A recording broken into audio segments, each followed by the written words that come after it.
Oke, Assalamualaikum warahmatullahi wabarakatuh. Pada kesempatan kali ini kita akan belajar tentang konsep data warehouse ya, dalam mata kuliah Data Warehouse and Data Mining. Sebelumnya kita kenalan dulu ya, saya Adi Muhammad, saya dosen baru di Stikom. Saya baru 3 semester ini eh, kerja di sini. Pada semester ini saya pegang mata kuliah Data Warehouse and Data Mining untuk kelas TI dan kelas SI semester 5 ya. Materi perkuliahan biasanya saya upload di blog saya di adi.unggasid.com, dan untuk media komunikasi kalian bisa pakai email dan WA saya. Terus untuk kontrak kuliah, mata kuliah yang saya pegang, saya biasanya pakai perhitungan seperti ini ya. Untuk kehadiran saya pakai 10%, untuk tugas 30%, UTS 30%, dan UAS itu 30% ya. Nanti nilai itu saya konversi. Untuk kategori E itu 0 sampai 29, untuk D 30 sampai 49 ya, 50 sampai 69 itu C, 70 sampai 84 kalian dapat B, 85 sampai 100 kalian dapat A. Untuk minimal kehadiran sendiri di pedoman buku akademik Stikom itu minimal untuk bisa mengikuti UTS dan UAS itu kehadiran 75% ya. Berarti kalian ada kesempatan bolos 2 kali absen sebelum UTS dan 2 kali absen sebelum UAS. Oke, kita lanjut. Untuk deskripsi mata kuliah ya. Jadi mata kuliah ini membahas karakteristik data warehouse, arsitektur data warehouse, pemodelan dan pengolahan sumber data transaksional sehingga sampai menjadi data yang siap untuk dilakukan analisis atau di query. Nanti berarti kita itu masuk ke data miningnya. Kita juga akan mempelajari konsep data mining. Harapannya kalian mampu melakukan penerapan teknik-teknik model sistem dalam data mining dengan memanfaatkan aplikasi yang digunakan dalam data mining. Tujuan dari perkuliahan ini yang pertama adalah agar mahasiswa mampu memahami dan mengerti tentang data warehouse dengan fokus pada pengembangan dan implementasi data warehouse. Untuk materi yang akan kita bahas hari ini yaitu pengantar data warehouse yang meliputi definisi data warehouse, arsitektur data warehouse, motivasi dalam pengembangan data warehouse, terus goals atau tujuan yang akan kita capai dalam pengembangan data warehouse, serta tantangan apa saja yang akan kita hadapi dalam pengembangan data warehouse. Oke, kita lanjut. Definisi dari data warehouse. Sebelum kita mendefinisikan atau mengartikan data warehouse, di sini ada dua kata ya. Yang pertama data, yang kedua warehouse. Arti dari data sendiri merupakan suatu kumpulan yang terdiri dari fakta-fakta yang memberikan gambaran yang luas terkait dengan suatu keadaan yang kemudian selanjutnya dapat dikumpulkan melalui cara-cara tertentu, kemudian diolah sehingga menghasilkan suatu informasi yang jelas dan mudah dipahami. Sementara warehouse jika diterjemahkan langsung berarti gudang penyimpanan. Gudang di sini merupakan tempat penyimpanan sementara dan pengambilan inventory untuk mendukung kegiatan operasi bagi proses operasi berikutnya atau ke lokasi distribusi. Ada beberapa ahli yang mendefinisikan tentang data warehouse. Yang pertama itu Inmon berpendapat bahwa data warehouse is a subject oriented, integrated, time variant and non-volatile collection of data in support of management decision making process. Jadi Inmon mengatakan bahwa data warehouse itu adalah sebuah data yang berorientasi subjek, terintegrasi, memiliki keterhubungan. Time variant itu berarti memiliki urutan waktu, dan non volatile itu tidak terupdate, yang merupakan kumpulan data yang digunakan sebagai dari sistem pendukung keputusan atau sering disingkat dengan SPK. Menurut Kimball, data warehouse itu adalah data transaksi yang memiliki struktur query dan bisa dianalisis. Ada yang mendefinisikan juga bahwa data warehouse adalah sebuah sistem yang terdiri dari beberapa proses dan data yang digunakan untuk menyediakan infrastruktur bagi AIS dan DSS. EIS itu Executive Information System, dan untuk DSS itu Decision Support System atau sistem penunjang keputusan. Menurut ahli yang lain, ada yang mengatakan bahwa data warehousing merupakan basis data bersifat analisis dan read only yang digunakan sebagai fondasi dari sistem penunjang keputusan. Ada juga yang bilang bahwa data warehousing merupakan basis data relasional yang didefinisikan lebih kepada query dan analisis pada proses transaksi. Biasanya mengandung history dan data dari proses transaksi, dan bisa juga data dari sumber lainnya. Menurut ahli yang lain mengatakan data warehouse merupakan pendekatan untuk penyimpanan data, di mana sumber data yang heterogen yang biasanya tersebar di beberapa basis data atau OLTP ya. OLTP ini online transaction process, bermigrasi ke penyimpanan data yang terpisah homogen. Sebenarnya dari penjelasan ahli-ahli di atas itu fokusnya sama ya, bahwa data warehouse itu memiliki karakteristik yang 4 tadi: subject oriented, integrated, time variant, and non-volatile, yang merupakan history data yang dapat di query dan tersimpan dalam database. Kurang lebih seperti itu ya untuk karakteristik dari data warehouse. Subject oriented, berorientasi pada sumber datanya. Integrated atau terintegrasi, time variant, memiliki urutan waktu. Non-volatile berarti tidak terupdate datanya. Yang selanjutnya akan kita bahas satu persatu tentang karakteristik dari data warehouse ini. Oke, yang pertama, data warehouse berorientasi subjek. Maksudnya, data warehouse dibentuk dari data subjek yang terkait dengan semua bagian organisasi atau perusahaan, seperti customer, shipment, produk, dan manufaktur. Jadi di sini kita ambil contoh, misal gini ya. Dalam satu perusahaan itu kan selalu ada customer, ada shipment, produk, yang semua itu data subjek dari perusahaan tersebut, yang nantinya data-data tersebut akan dikumpulkan menjadi data dalam database terintegrasi yang akan menjadi data warehouse. Dan ini mungkin bertolak belakang ya dengan sebagian besar sistem OLTP atau online transaction process yang berorientasi pada proses. OLTP itu kebalikannya berarti. Kenapa dikatakan bertolak belakang? Ya karena data warehouse itu adalah history data atau data history yang menjadi bagian dari data yang telah selesai diproses dan dikerjakan, sementara online transaction process itu atau OLTP adalah data online transaction yang data itu sedang diproses dan sedang digunakan secara real time di dalam sistem. Data warehouse terintegrasi, maksudnya terintegrasi di sini adalah memiliki keterhubungan antara satu data pada bagian perusahaan dengan data pada bagian lain, dan datanya disimpan pada server data warehouse. Contoh misalkan gini, pada sebuah perusahaan atau industri ada data bagian penjualan dan ada bagian data produksi. Mengapa harus terintegrasi? Karena misalkan begini, ketika barang yang dijual di perusahaan ini akan segera habis, terjual semua, maka bagian produksi dapat melihat langsung stok barang akan habis dan akan segera melakukan produksi kembali dalam jumlah yang telah ditentukan sesuai dengan batas aman stok barang tersebut, sehingga tidak terjadi kehabisan barang karena stok telah habis tak tersisa di gudang gitu. Data di dalam data warehouse distruktur berdasarkan pada model korporasi secara keseluruhan melewati batas fungsional dari kebiasaan yang ada.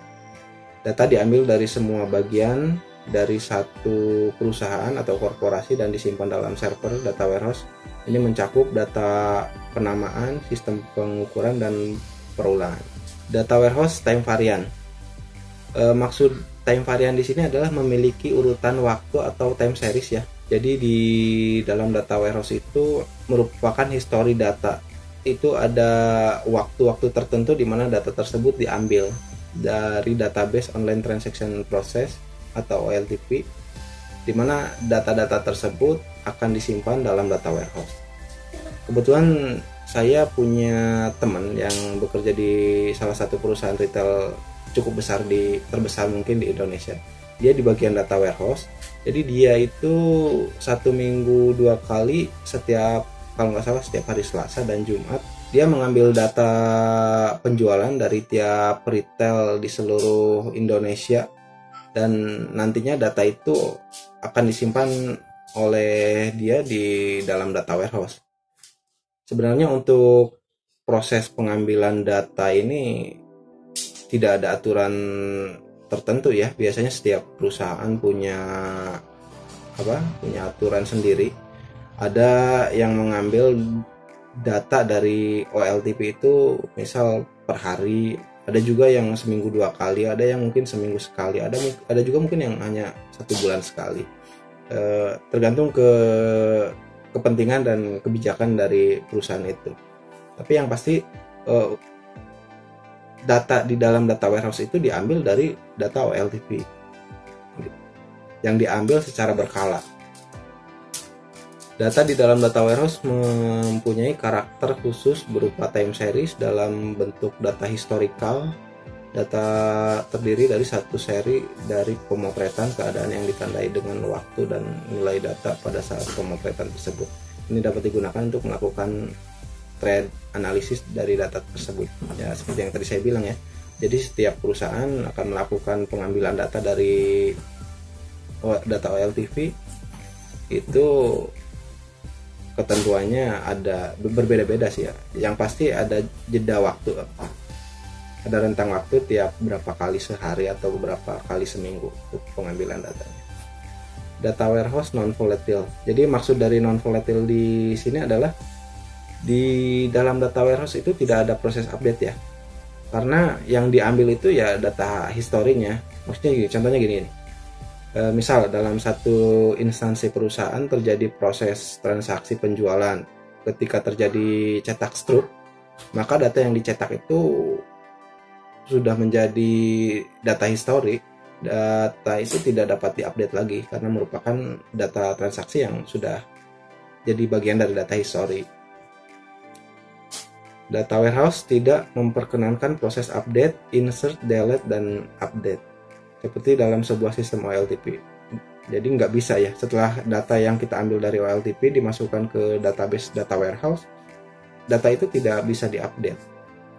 Data di dalam data warehouse secara periodik diupload dalam jangka waktu yang tertentu, misalkan ya seperti yang tadi saya bilang.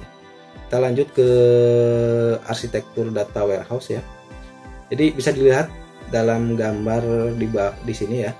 Gambar tersebut menggambarkan arsitektur umum data warehouse, bahwa data warehouse itu terbentuk dari banyak database. Seperti di sini kita lihat ada internal OLTP system ya. Internal system di sini bisa kita analogikan dalam sebuah perusahaan retail atau perusahaan manufaktur atau swalayan lah ya, simpelnya. Jadi merupakan bagian penjualan lah kayak gitu. Ini merupakan bagian dari internal OLTP system. Ketika terjadi transaksi dan tercetak struknya, maka data tersebut akan menjadi data histori dalam data tersebut ya, yang akan kita ambil nanti untuk jadi data warehouse. Ada juga special purpose data yang merupakan data yang digunakan untuk tujuan-tujuan khusus biasanya. External data source ini merupakan data dari luar yang bisa kita ambil untuk kita manfaatkan di dalam data warehouse kita. Kemudian data warehouse inilah yang nantinya akan dijadikan resource data di dalam data mining yang akan kita pelajari di pertemuan selanjutnya. Nanti data warehouse ini bisa kita gunakan untuk membangun aplikasi EIS, Executive Information System. Biasanya digunakan oleh orang-orang yang memiliki kepentingan atau stakeholder di dalam suatu perusahaan ya. Dan itu data warehouse juga bisa digunakan untuk membangun DSS atau Decision Support System ya, sistem penunjang keputusan. Oke, lanjut kita motivasi dalam membangun sebuah data warehouse. Motivasi di sini maksudnya gini, mengapa data warehouse ini harus kita bangun gitu. Jadi alasan yang pertama itu ya karena tekanan terhadap data OLTP untuk proses query terlalu besar. Jadi misalkan gini, ketika kita mau melakukan query dari data transaction yang ada di dalam database OLTP, itu tidak akan dapat bekerja secara maksimal, bahkan mungkin mustahil ya untuk bisa dilakukan karena data tersebut merupakan data yang real time, mungkin karena itu sifatnya yang online transaction, sementara kita butuh di data di dalam data warehouse yang kita bisa melakukan query untuk mencari atau menentukan hal yang kita perlukan dalam sistem kita. Data warehouse didesain untuk proses pengambilan yang efisien. Data pada sistem yang berbeda umumnya tidak konsisten, kualitasnya buruk dan disimpan dalam format yang berbeda, sehingga diperlukan sebuah data warehouse untuk menggabungkan beberapa jenis database tersebut agar menjadi sebuah database yang terintegrasi. Terus yang mengurangi biaya dalam penyediaan data untuk keperluan pengambilan keputusan itu pastinya ya, karena kita sudah mempunyai data warehouse ya akan sangat bermanfaat untuk instansi perusahaan itu. Selanjutnya, mendukung untuk memfokuskan diri pada proses bisnis lengkap, mendukung inisiatif baru. Jadi maksud dari mendukung inisiatif baru ini kita tahu ya, di dalam data warehouse itu kita bisa gunakan untuk membuat sebuah sistem penunjang keputusan. Nah, dengan adanya sistem penunjang keputusan ini nanti kita atau pihak eksekutif bisa mengambil plan atau rencana dan keputusan baru atau proses bisnis yang baru yang akan diambil dari DSS yang kita bangun. Sumber-sumber industri menyebutkan bahwa perusahaan dengan data warehouse memiliki tingkat pengembalian investasi atau ROI itu return of investment ya. Jadi kalau berapa lama modal yang kita keluarkan itu akan kembali, kasarnya kayak gitulah, lebih tinggi hingga 400%. Setelah itu yaitu kalau kalian punya cita-cita menjadi seorang entrepreneur, kalian wajib tahu istilah ini ya. Selanjutnya yang terakhir, perusahaan akan tetap kompetitif di tengah persaingan usaha. Oke, lanjut kita goals dari data warehouse. Yang pertama itu menyediakan akses pada data perusahaan atau organisasi. Data di dalam sebuah warehouse bersifat konsisten atau non-volatile atau tidak terupdate ya. Data warehouse adalah tempat di mana data yang telah digunakan atau dipublikasikan. Kualitas data dari data warehouse adalah kritikal atau keharusan. Istilahnya kualitas ketepatan untuk suatu tujuan. Lanjut ke challenge atau tantangan dalam membangun data warehouse. Yang pertama itu memanage data warehouse. Jadi data warehouse perlu di-tuning untuk mendapatkan performasi yang baik ya. Dan itu membutuhkan seorang yang memiliki skill di bidang data engineer atau data arsitek. Untuk mendapatkan orang dengan skill seperti itu, perusahaan harus mengeluarkan dana yang cukup besar ya. Hal ini juga menjadi peluang buat kalian yang mungkin nanti setelah lulus kuliah ingin berkarir menjadi seorang data engineer. Dan untuk saat ini profesi sebagai data science itu sedang banyak dibutuhkan ya di dunia kerja. Kalian bisa cek deh di internet. Saya sering lihat update feed IG atau perusahaan startup yang lagi meng-hire seorang data engineer atau data science, karena memang kebutuhannya sedang tinggi dan profesi itu penting gitu di dalam sebuah perusahaan, apalagi perusahaan startup biasanya. Perlunya metadata atau data mining, maksudnya gini, ketika kita bikin data warehouse, kita tidak cukup hanya sampai pada tahap di situ. Kita harus membuat atau memproses data tersebut menggunakan metode apa, atau istilahnya data mining, sehingga menghasilkan sebuah knowledge atau pengetahuan. Dan nantinya pihak eksekutif yang dapat mengambil keputusan dari knowledge yang didapatkan dari data yang diolah tadi. Merubah kebiasaan yang ada, volume data yang lebih meningkat sehingga user menyediakan infrastruktur hardware software yang tidak kalah penting ya di maintenance dari data warehouse itu. Oke, kita lanjut ke penggunaan data warehouse di Indonesia. Sebenarnya sudah banyak ya perusahaan-perusahaan besar yang sudah menerapkan data warehouse untuk mendukung proses bisnis mereka. Utamanya perusahaan-perusahaan startup yang memang basis mereka itu ya dari data warehouse, dari data user atau data pengguna aplikasi mereka.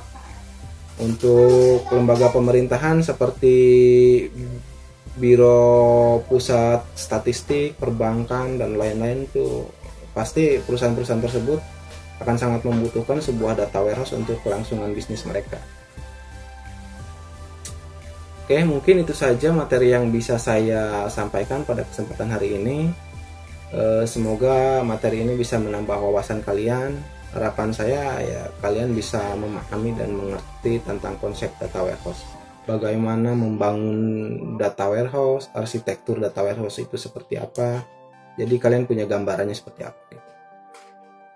Demikian penjelasan yang bisa saya sampaikan. Silahkan pelajari dan cari referensi yang lainnya untuk materi ini. Kalian bisa bisa baca buku atau mungkin baca jurnal untuk menambah pemahaman tentang teori ini. Akhir kata saya ucapkan wassalamualaikum warahmatullahi wabarakatuh.